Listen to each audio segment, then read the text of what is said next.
an Apple Watch Band lawsuit, Subaru tracking, NFL social media, and goodbye MiniDiscs.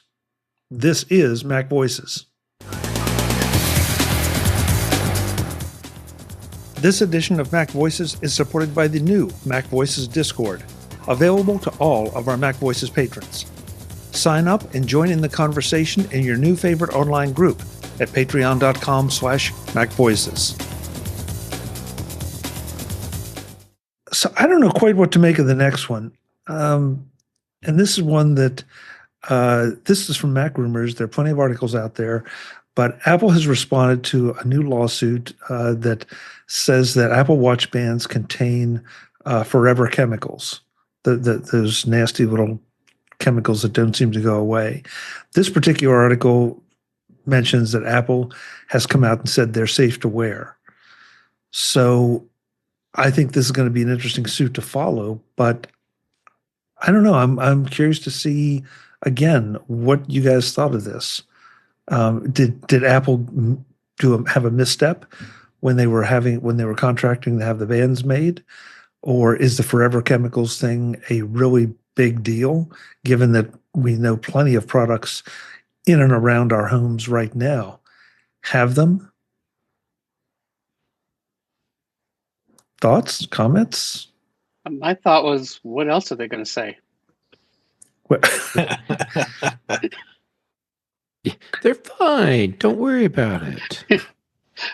Our bad. We accidentally decided to poison you. Well, especially in a lawsuit. Of course, they're going to say they're safe. Yeah, they're going to say that, but also they're legally required. Maybe so, Jim. I mean, I get the denial part, but it also would seem to be make things that much worse if they're found to be harmful in any significant fashion. I mean, it's a lawsuit. Yeah. Not saying that is essentially saying nolo contendere, to plead guilty. Yeah, but that was I think you guys are sort of making different points, because I agree with Jim. Apple has to say nothing, and that would prejudice itself. But I think Chuck is raising a different point about, is this truly something that is an issue, or is this another bunch of lawyers looking to go after a deep-pocketed company over something that's in a zeitgeist of forever chemicals? Marty? Yeah, I don't see how you can avoid these things altogether. I think I don't think it was intentional. I think it was an accident. Maybe it was some poor decisions. Maybe they should have done some pre-testing. But these things are going to come up. Lawyers are going to find ways to create class action lawsuits. And I am pretty sure I am 87% made up of forever chemicals. And it hasn't done me any harm. So. And red dye number 3. Chuck, you were saying, maybe someday this will come back to bite them. But this is someday. There's a class action lawsuit right now. So, someday has come. Well, class action lawsuits are a dime a dozen. Anybody can file anything. Well, so what is the, worst thing that you're thinking might happen in the future? Well, that Apple would have to come out and acknowledge that they knew and went ahead with this. They did acknowledge that. They totally acknowledged that. They said, yes, we know these are in the watch bands. And we have done extensive testing. So we know that the levels that are in there are totally safe. However, through additional testing, we have decided that we're going to continue the process of eliminating the PFAS chemicals through the entire pipeline, and so yeah, they aren't saying, oh, we didn't know they were there. They're saying, yes, we know they were there, but they're at levels that are safe, and they do. And Eric made a comment in our private chat. The lawyers don't like how fast or slow Apple's moving. And Eric, I think you nailed it right there. Yeah, Apple's been in the process of trying to figure out what they can use in lieu of the chemicals that everyone is all uptight about. But it takes time because you can't just say, oh, we'll take them out. Because what do they replace them with? Will it degrade the quality of future bands? Will it actually introduce a worse problem than what the lawyers in this case are presenting? I mean, it sounds like what they're going after was that November 2022 document where they said they were going to completely phase out PFAS in the products. It didn't say it was going to be instant, but maybe they decided that, well, it's been enough years and it hasn't finished yet, so. Or somebody saw an opportunity to do a little cash in. I mean, because, and Jeff, you're right. I stand corrected. They did acknowledge that they're there. Just like probably every drinking water system in the country has some level of something that you would prefer not to have. But they've set standards, and at some point they say, okay, this is safe to use, or as safe as we can make it. That doesn't mean it's free of pardon me, of those issues or those chemicals. So well, I liken it to leather. They said, oh, we're going to eliminate leather and come up with an alternative, and Fine they woven, eliminated with the woven, and I'm not sure that really met the performance requirements. And in this case, they've got something that maybe they haven't figured out a replacement yet, or the replacement is taking a little bit longer to test, and it keeps failing. It's hard to say. But they never did go back to leather, if I remember correctly. They have not. Third parties did, but they didn't. Mark? Yeah, I was just going to ask if there's, you touched on it. You said that there are standards on these things, but I'm just wondering, how hard and fast those are, because there's a lot of speculation about it, but are there hard and fast determinations on what level, or what threshold is appropriate? Because Apple may just be getting swept up in this tornado of uncertainty, and forever chemicals are bad, and oh my God, they have almost a almost a $4 trillion market cap, so they're the ones with the deepest pockets. Let's go sue them. And I'm being a little bit comical here, but the serious question is, to you, Chuck, or the other panel, are there limits established for these chemicals, or is it a very fast evolving field of uncertainty and ever increasing knowledge? I don't know that there for clothing anyway. I don't know if there are standards, Mark. I haven't run into that yet. I've run into PFAS in some other areas, but not for clothing. The other thing, too, according to the article, that I think is interesting is that, and I'll just quote the article, the lawsuits cited a recent study that found some smartwatch bands contain quote unquote high levels of PFAS, which can be absorbed through the skin and lead to health problems. According to The Guardian, the study tested smartwatch models from Apple, Nike, Fitbit, and Google, but it apparently did not list any specific smartwatch bands containing PFAS by name.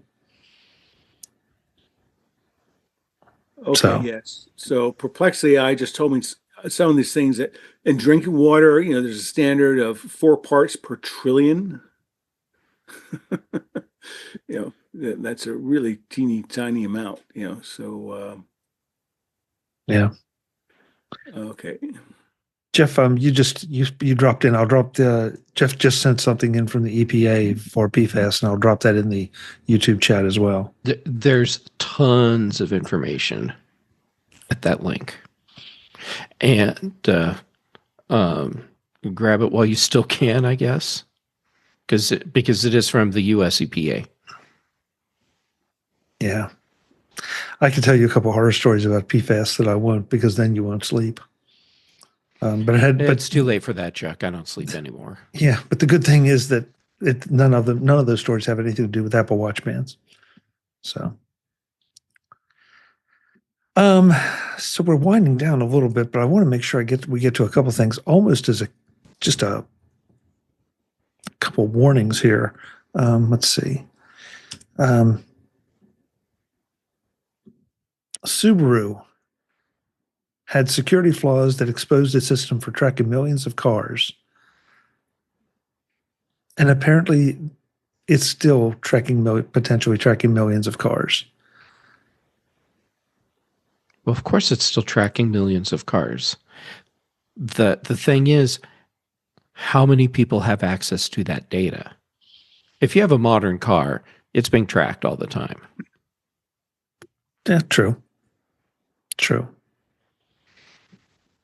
So if any Subaru owners here? Chat room, any Subaru owners? But I just to continue this, so what Jeff is saying is true. I guess the thing is,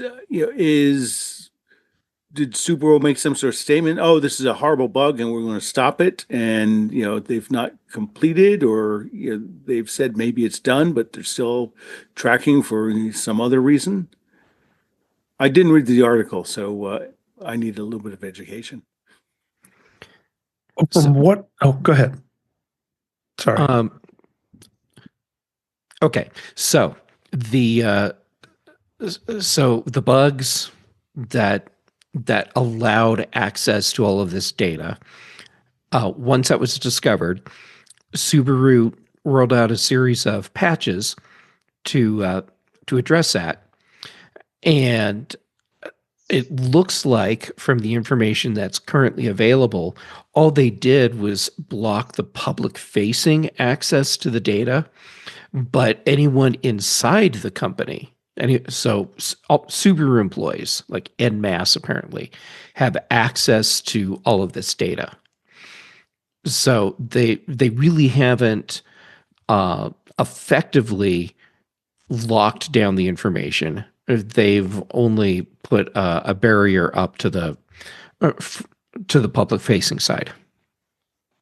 I don't know. The article talks about this person who did some research into the information, and it had a log of everywhere that the car had been for like her, a year. Yeah, her doctor's visit, the home of friends, even exact parking spaces that were used when they went to church. And the article does a great job of pointing out that this kind of information can be weaponized against you, even if you think you live the most mundane life. Sooner or later somebody can use this in some way that's to your detriment. Marty? Yeah, I have a Subaru and read this article and understand it's coming basically through their Starlink system.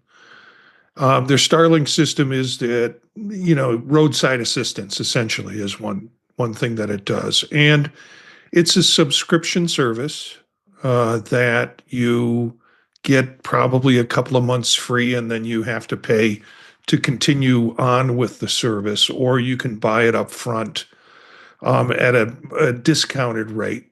I've wound up using Starlink a couple of times with some roadside trouble that I had or concerns that I had.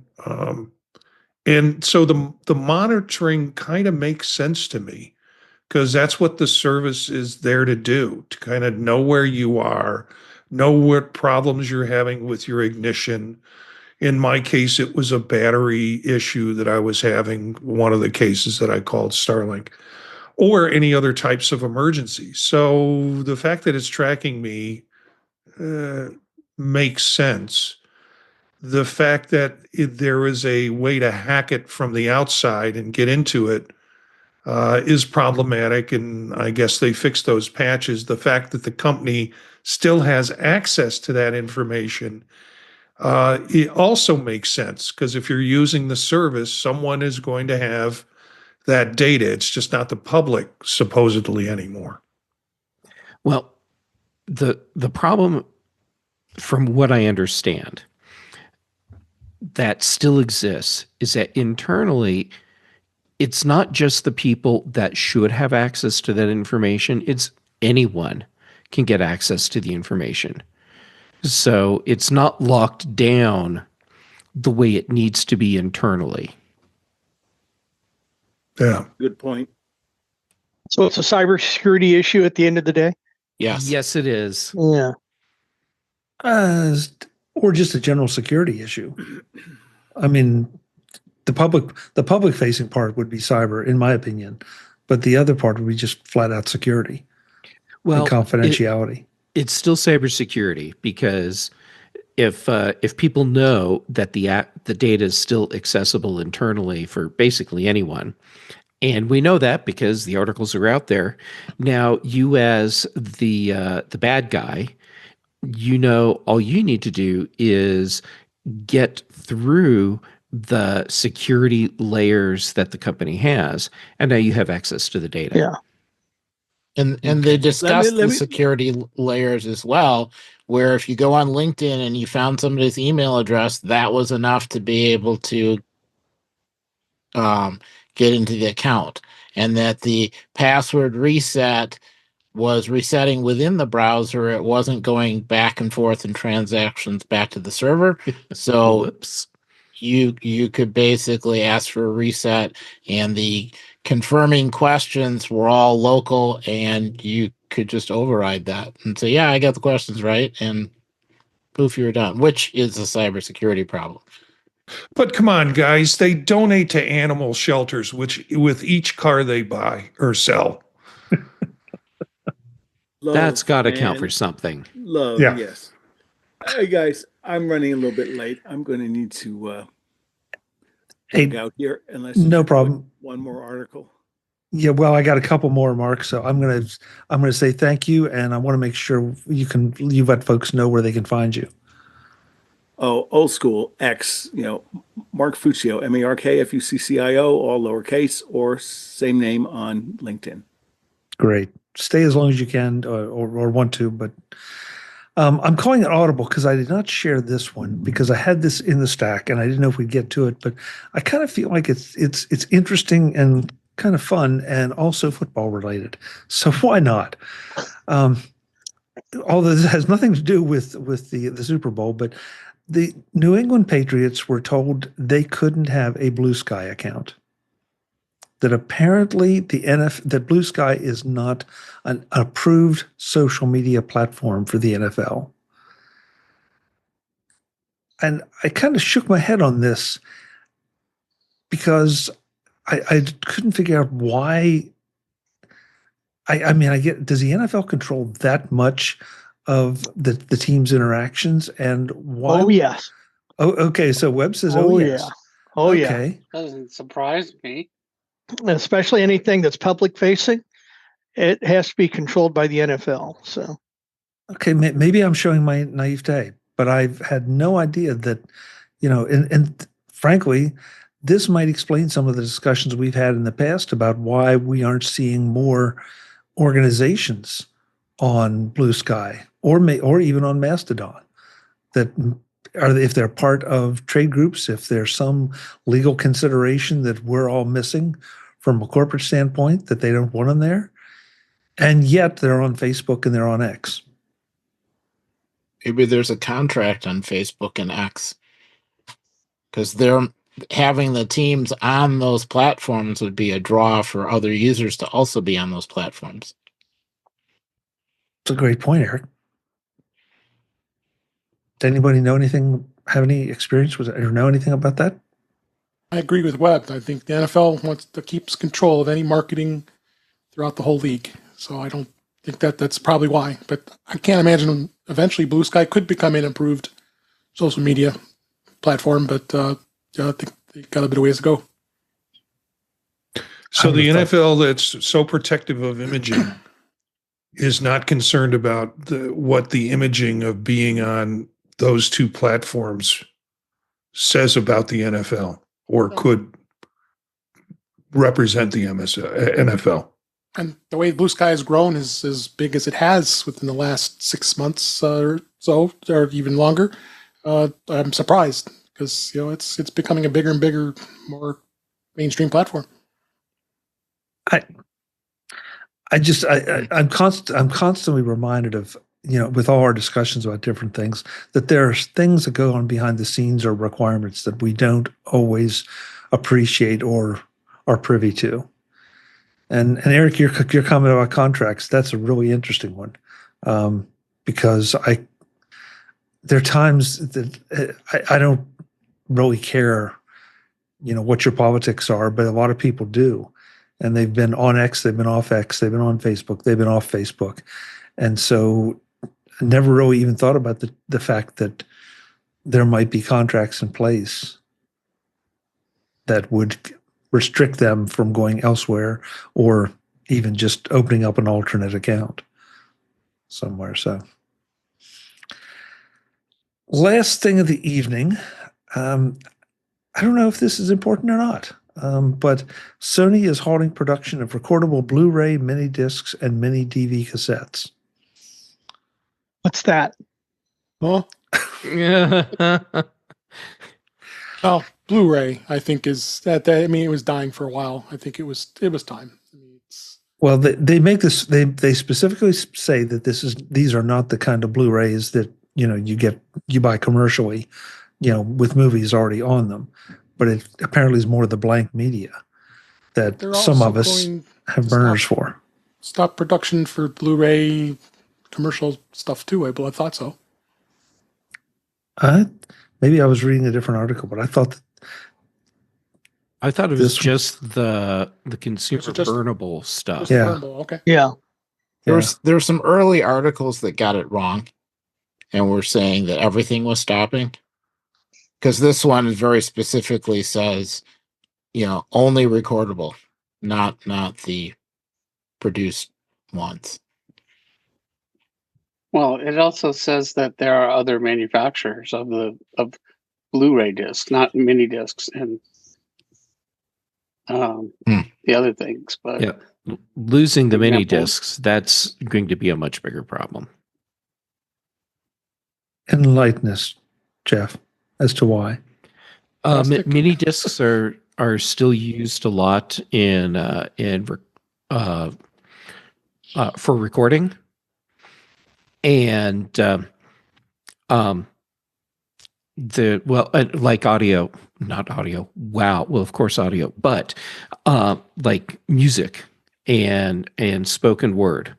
When you want to have high quality digital recordings with a compact system, these are still used, and in many cases, even in professional settings. So losing the mini disc is a potential problem for recording studios. So I bet companies are buying up mini discs as fast as they can.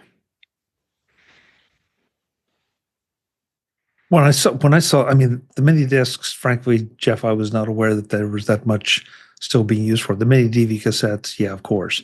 But the recordable Blu-rays surprised me a little bit until I got to thinking about the current cost of SSDs, that they have dropped so low.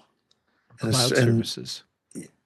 Well, cloud services, but pardon me, cloud services, there's an element of there's a privacy question.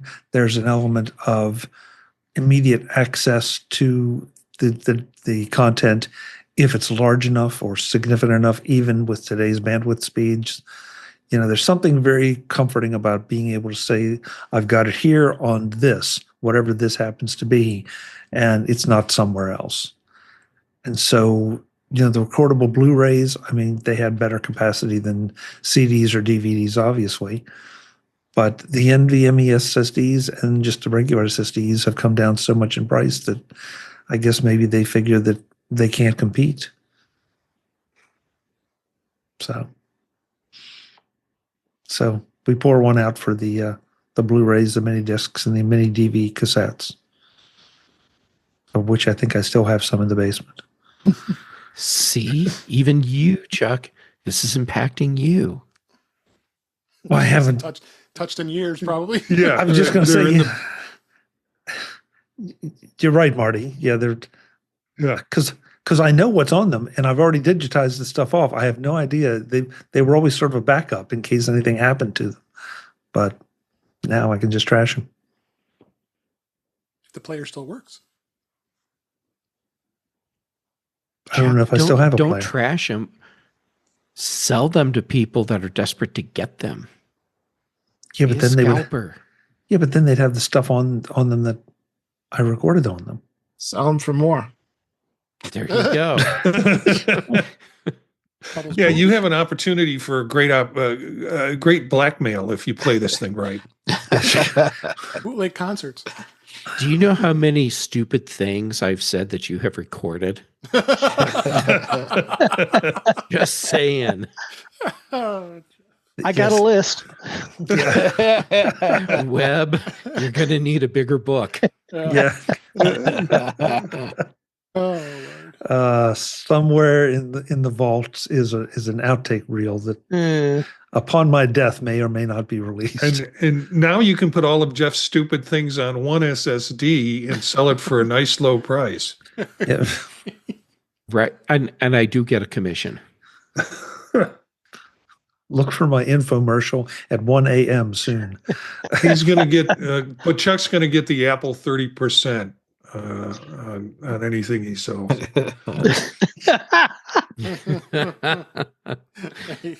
Yeah, Chuck has already sent me the script for the commercial he wants to run. Hi, my name is Jeff. Do you know how stupid I am? It does. And now you can know too. For the low price of $29.95. But wait, there's more. He has videos as well. Jeff going You could wild. have a whole Christmas thing of stupid stuff so you could do a seasonal release. Right, you could do super cuts of me doing stupid things. Chuck, we have an industry here. I'm sorry I brought the whole article up now. You'd have to call it underpants. Yeah.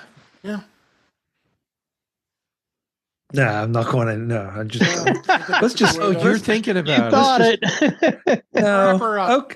Okay. So my first thought, I have no idea why, Marty, but do any of you? Yes, I'm showing my age. Do any of you remember buying the Rolling Stone Sticky Fingers album? Oh yeah, with the zipper in it. Yeah, but do you remember having the panties that were around the record itself? Yeah, that's immediately what I thought of when you said that. That's so sweet.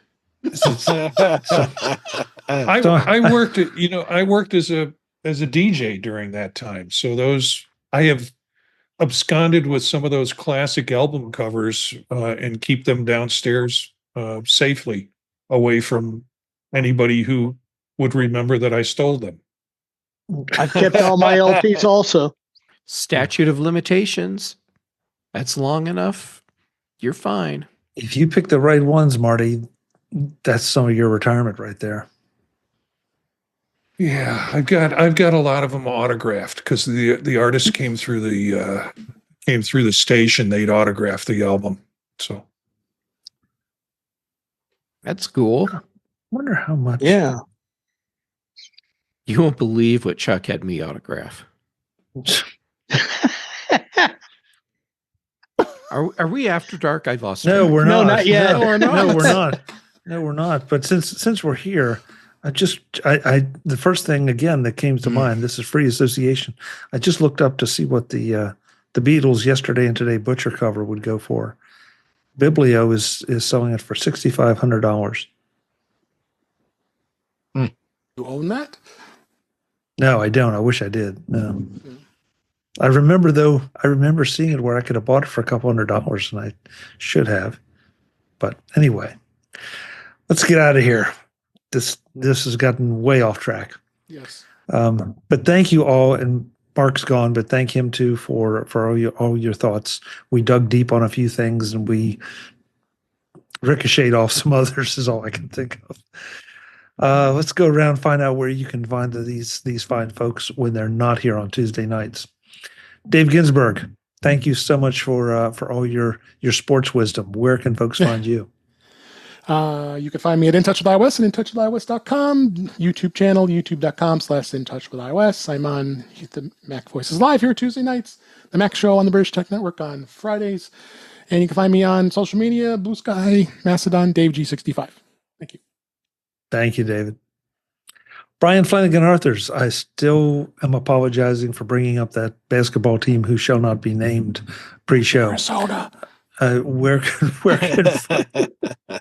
folks find you? Oh, thank you, and all good. The best place to find me, go ahead and direct over to my website, brian8944.com. Thank you, Brian. Appreciate it. Thank you. Marty Jencius, great to see you as always, and thanks for your thoughts. Where can folks find you? Well, Tuesdays here with the gang, and then Thursdays on In Touch with iOS with Dave, and Mondays with Eric Bolden, causing him to facepalm through the whole show with Vision Profiles at 9:00. You can catch us live streaming on the internet. Wednesdays with the Old Mac Gang, and you can find all this stuff out at thepodtalk.net website. Thank you, Marty. Eric Bolden, thank you for being here, you and your invisible birds. Where can folks find you? Mondays with Marty with, virtual face palms here on Tuesdays. Otherwise, Mastodon at EA Bolden at techhub.social. Excellent. Thanks so much, Eric. Well, Bixby, I know where we'll find you in 2 weeks, but until then, where can folks connect with you? Actually, you'll find me sitting downstairs on the couch next to my wife watching the game. I'm not going this year, so. But if you wanted to communicate with me, I'm going to continue my support of Bluesky. So Web Bixby, WEBBIXBY at the Bluesky, whatever. So great. Thank you, Web.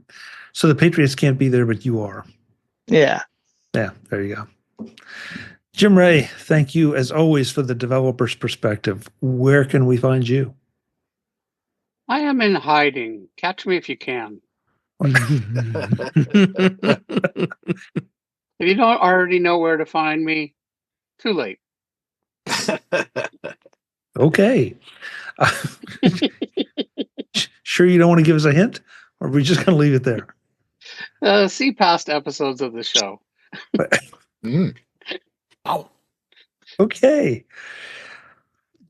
Jeff Gamet, where can folks find Yeah, top that.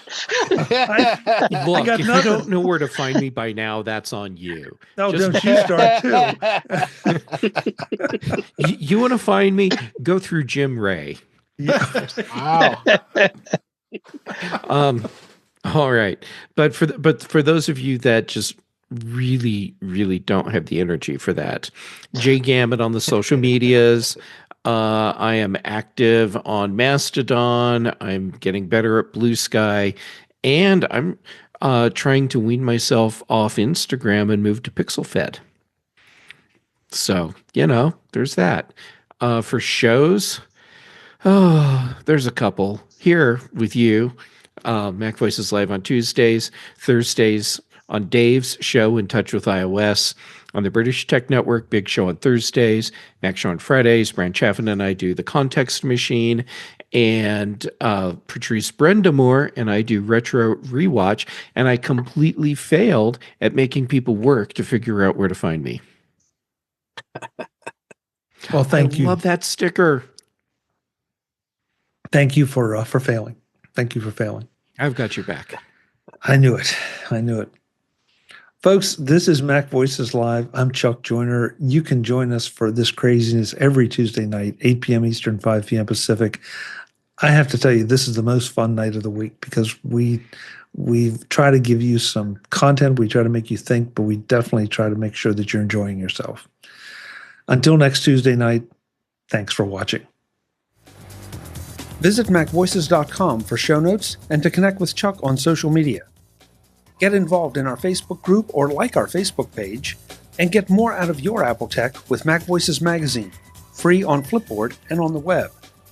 And if you find value in it all, consider supporting us through either our Patreon campaign at patreon.com/MacVoices or by making a one-time donation via the PayPal link on our front page and in the show notes of each episode. You will join these fine people who help bring you Mac Voices.